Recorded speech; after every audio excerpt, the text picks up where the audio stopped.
happy 2022. And we are back with the monthly edition of Fatigue Nutrition, the radio show. And we have Edricka that I interviewed back in November, actually. And I wanted to start the new year off with the right podcast. And she has so many gems and so many pockets of information and words of affirmation for those out there. So listen up, and I hope you enjoy the podcast.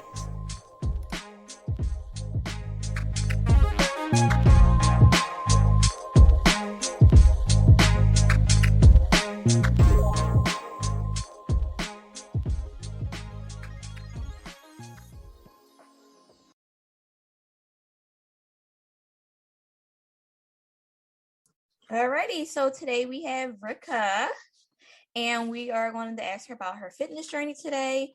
But first, we want to just introduce her to our audience. So can you just tell us who you are, what you do, and where you're from? Yes. Hi, everybody. My name is Edricka, and I am from Detroit, Michigan.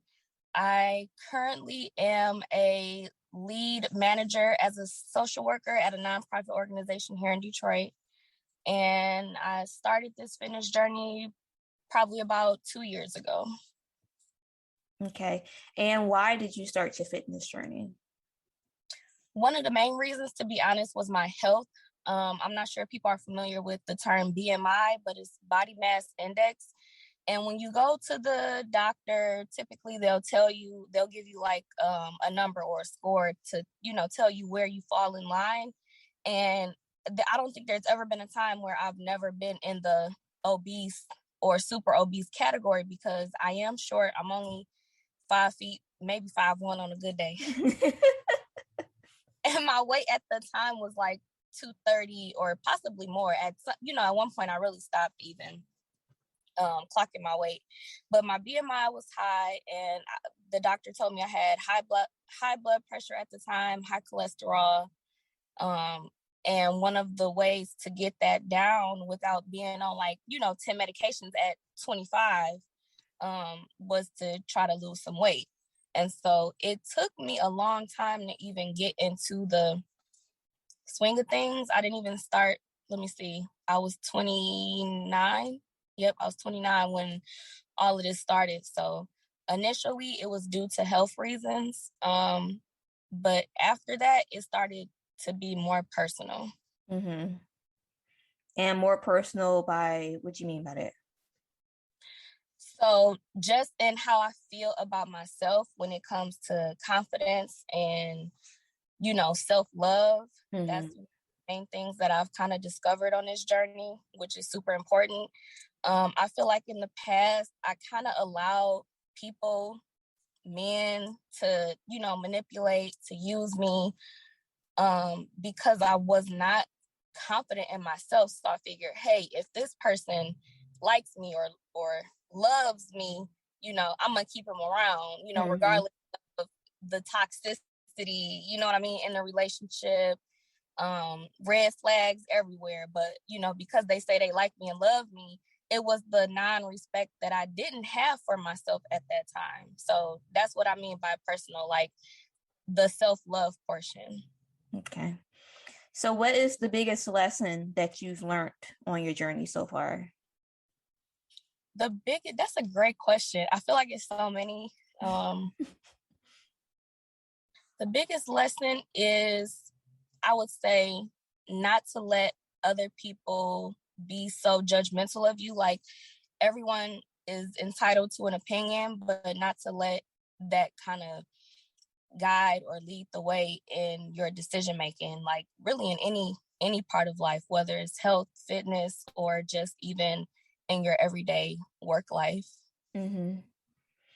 So what is the most underrated thing in the fitness and wellness world, in your opinion? The most underrated?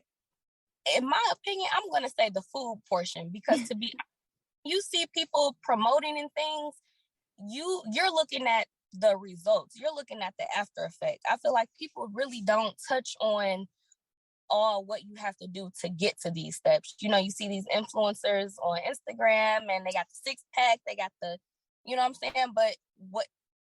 And then they promote it as if oh, if you join my, you know what I'm saying, 2-week program or 30-day, it does not, the process is so much longer than that. And I feel like kind of the underrated portion is people don't talk about, you know, being in a caloric deficit or doing your meal prep or making sure you're not, you know, in the McDonald's line every other day. Like, people really do need to touch on the food a little bit more.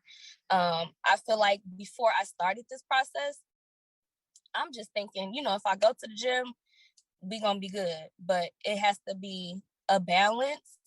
I feel like the gym is kind of like the extra portion, like what they say, that 80-20 rule. Like the food is was really the 80 and the gym is more so the 20. And like, you know, people who are not very well educated in this field, they think that the gym portion is more important. Yeah, I agree 100%. So to round that out, what is the most overrated thing in the fitness and wellness industry, in your opinion? I might spark some nerves with this, but but to be honest, the most overrated, in my opinion, are the promotion of like weight loss pills, different things that you can take to speed up the process. You know, different kind of teas, and you know, people promote all different types of ways to speed up the process in losing weight. And for me, that is overrated because this journey does take time. Like, it doesn't happen overnight. And I feel like some of those promotional supplements or protein powders, whatever, like, if you're consistent, yes, I'm pretty sure it will work. It's worked for other people. But the overrated part is the promotion of, oh, it's not going to take you that long if you use this product, you know, or drink this detox tea and you'll lose 10 pounds in 2 weeks type of thing. That's just not realistic. Yeah. And what's one piece of advice that you have for our listeners today? I feel like it's cliche, but honestly, consistency, dedication. You got to get to a point where you're doing it for yourself. You know, you got to get to a point where it's important to you. Like, you have to make it a part really of your everyday life, because it is a lifestyle change. This is not, oh, I'm going to do this for 2 months, 6 months. No, you have to like fall in love with it. Like, fall in love with your journey, fall in love with how the journey makes you feel. You know, my confidence level, I can't even explain it. Like, I would have never been as confident 2 years ago. And so it's important when you walk into a room, you know, you want to have your head held up high. You know, you want to be present and sending good vibes. So. Yeah. And if they want to get in contact with you, how would they get in contact with you? If they want to follow your journey or see what you're doing, you know? Sure.